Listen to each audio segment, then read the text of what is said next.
Paul Bell, professora de História, e a gente vai fazer agora alguns exercícios sobre os presidentes que vieram naquela época depois da ditadura militar. Primeira, em outubro de 1994, embalado pelo sucesso do Plano Real, Fernando Henrique Cardoso foi eleito presidente da República. Em seu discurso de despedida do Senado, se comprometia a acabar com o que dominava era Vargas. E aí diz ele: "Eu acredito firmemente que o autoritarismo é uma página virada na história do Brasil. Resta, contudo, um pedaço do nosso passado político que ainda atravanca o presente e retarda o avanço da sociedade. Refiro-me ao legado da era Vargas." O presidente eleito governou o Brasil por 2 mandatos, iniciando a consolidação da política neoliberal no país, principiada pelos presidentes Collor e Itamar Franco. Sobre os 2 mandatos, de 1995 e 2002, pode-se afirmar que se caracterizam...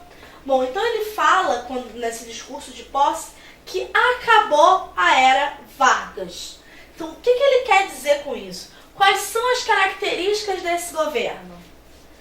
Pela manutenção do poder aquisitivo dos que se aposentavam, estabelecimento do monopólio nacional sobre as telecomunicações através das empresas estatais e nacionalização do sistema financeiro. Pela política social de inclusão, com a criação da Bolsa Família, facilitação do ingresso de carentes na universidade, restrições ao investimento estrangeiro e elevados incentivos à agricultura familiar. Pelo rompimento com a política econômica originada pelo Consenso de Washington, consolidação do sistema financeiro estatal e reforço da legislação trabalhista gestada na primeira metade do século XX. Pelo crescimento limitado econômico, privatização das empresas estatais, diminuição do tamanho do Estado e apagão energético, que levou ao racionamento e aumento do custo da energia. Bom, quando ele fala que acabou a era Vargas, ele está se referindo a aspectos muito importantes, como, por exemplo, o Estado muito forte na economia. Vamos lembrar, Vargas é conhecido pela criação de empresas estatais muito importantes. Além disso, Vargas também é conhecido pela questão dos direitos trabalhistas. Quando ele fala acabou a era Vargas, ele está dizendo o quê? O Estado vai se retirar da economia, claro, não se retirar totalmente, mas não vai ser aquilo tão presente. As empresas estatais vamos privatizar, o Estado não tem como arcar com essas grandes empresas, e os direitos dos trabalhadores também pode ser, de certa forma, flexibilizado. Então aqui você vê, pela manutenção do poder aquisitivo dos que se aposentavam. Quando você vê dos que se aposentavam, você está pensando em direito trabalhista. Então você já fica em dúvida, estabelecimento do monopólio nacional sobre as telecomunicações. Não, ele não acha que é a nação, que é o governo e o Estado que tem que ser responsáveis por isso. Então essa daqui está errada. Política de inclusão social de inclusão, criação da Bolsa Família, facilitação do ingresso de carentes na universidade, restrição ao investimento estrangeiro. Não, essa questão de políticas sociais em formas muito elevadas e características é do governo posterior, é do governo do Partido dos Trabalhadores, está errado. Rompimento com a política econômica originada pelo Consenso de Washington, consolidação do sistema financeiro e estatal. Na verdade, não. Pensou em estatal, governo, não é. E aí vamos lá para D. Limitado crescimento econômico, privatização de empresas estatais, diminuição do tamanho do Estado, apagão energético. Então a gente tem como resposta certa a letra D. É a letra que está falando da questão da privatização, do apagão, que são as coisas que estão caracterizando muito o Fernando Henrique Cardoso. 2. No contexto histórico que sucedeu a morte de Tancredo Neves e a posse de José Sarney, um dos desafios deste foi o da recuperação da economia, então com uma inflação próxima dos 200% ao ano. É nesse contexto que foi implantado o Plano Cruzado, Uma figura bastante conhecida do Plano Cruzado foi a dos fiscais do Sarney. As alternativas a seguir estão ligadas a essa figura, exceto... Então está perguntando sobre quem são os fiscais do Sarney. A. Donas de casa observavam permanentemente as prateleiras dos supermercados, munidas de tabela de preço da SUNAB, à procura da mercadoria ilegalmente remarcada. É isso, um fiscal do Sarney? É, tá certa. B. Congelamento das poupanças e contas bancárias em todo o país. É isso que o fiscal do Sarney poderia fazer? Vamos continuar até o final que a gente vai ver se isso está certo ou não. C. Proprietários e gerentes de estabelecimentos comerciais foram presos por violar o congelamento dos preços após denúncias. Ok, tá correto. Através dessas donas de casa que iam e aí viam que por acaso aquele preço tinha subido e irregularmente, elas denunciavam. E aí esses donos, esses proprietários eram até presos. D. Milhares de pessoas passaram a vigiar os preços no comércio e denunciar as remarcações feitas. Ok, essa daqui também está correta. Então a gente vê que a única que não está falando sobre os fiscais do Sarney é a letra B, que está falando do congelamento das poupanças e contas bancárias em todo o país. 3. Com a volta dos militares aos quartéis e redemocratização do Brasil, o presidente José Sarney convocou uma Assembleia Nacional Constituinte, que foi eleita em novembro de 1986.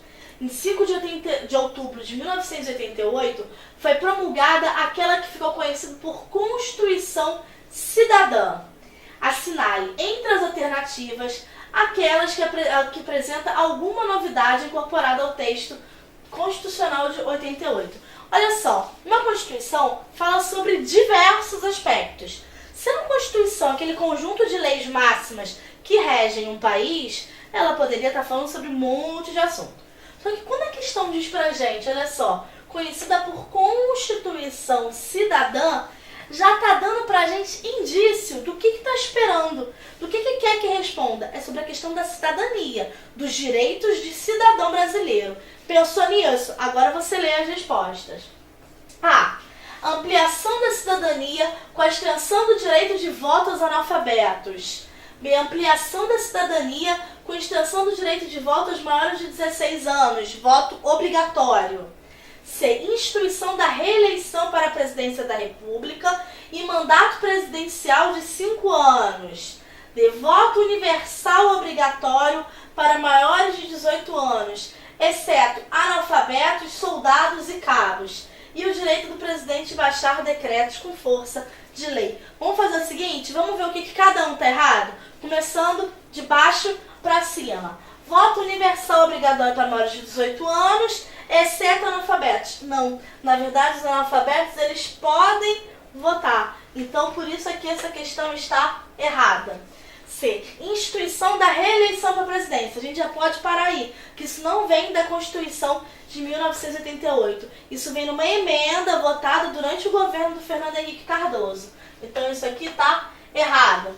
Ampliação da cidadania com extensão do direito de voto aos maiores de 16 anos. Ok. Voto obrigatório. Não, o voto é facultativo, de 16 aos 18 anos. Então essa daqui está errada. E a primeira, ampliação da cidadania com a extensão do direito de voto aos analfabetos. Ok, analfabeto antes não votava, depois dessa Constituição a cidadania é ampliada e eles podem começar a votar.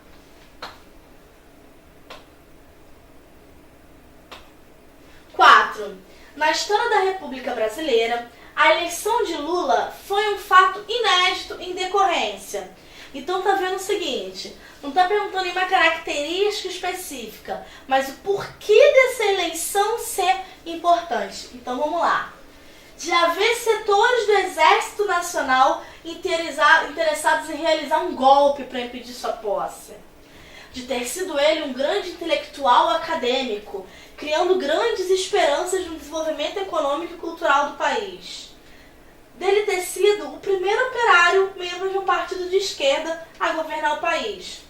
de ter conseguido se eleger em sua primeira tentativa de concorrer ao cargo e de ter sido o único candidato a prometer acabar com a desigualdade no Brasil.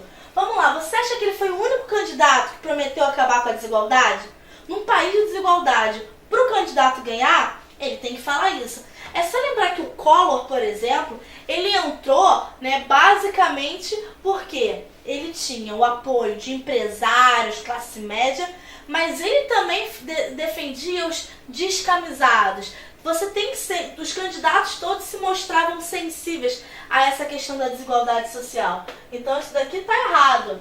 Aí dele ter conseguido se eleger em sua primeira tentativa. Não, na verdade, ele tentou muitas vezes até conseguir. Perdeu do Collor, perdeu 2 vezes do Fernando Henrique. Então ele não se elegeu de primeira. Aqui, por exemplo, setores do Exército Nacional interessados em realizar um golpe. Não, na verdade, aqui a ditadura militar já tinha acabado, os militares não estavam tentando dar um golpe no Brasil. De ter sido um grande intelectual. Não, na verdade não. Na verdade ele era um ex-operário, não é conhecido pelos seus, por ser um grande intelectual, acadêmico. Não, ele é conhecido o quê? Era ex-operário, primeiro operário, membro do partido de esquerda, o PT, a governar o país. Então a gente tem como resposta certa o número 3. E por fim, recentemente, em julho de 2011, faleceu o ex-presidente Itamar Franco. A respeito da sua chegada ao poder e do seu governo, é correto afirmar: na história do Brasil, vários presidentes chegam ao poder sendo vice. Alguma coisa acontece, ou morre, ou renuncia, enfim, acontece alguma coisa e quem era vice consegue chegar à presidência. Pensando no caso específico aqui do Itamar Franco, como que ele chegou à presidência? Vamos lá. Ele venceu Luiz Inácio Lula da Silva no primeiro turno das eleições. Não, ele era vice-presidente. Então aqui, errado. Venceu Luiz Inácio Lula da Silva também não, ele não venceu, ele não se candidatou a presidente. Assumiu a presidência após o processo de impeachment do presidente Fernando Collor de Mello e com seu ministro Fernando Henrique Cardoso implementou o Plano Real. Bom, vamos para a próxima. Foi eleito em janeiro de 85 em eleição direta. Não, ele não se candidatou para presidente. Ele assumiu porque ele era vice do Collor e aí no processo do impeachment sai Collor, entra Itamar Franco. Vai ficando por aqui. Tchau.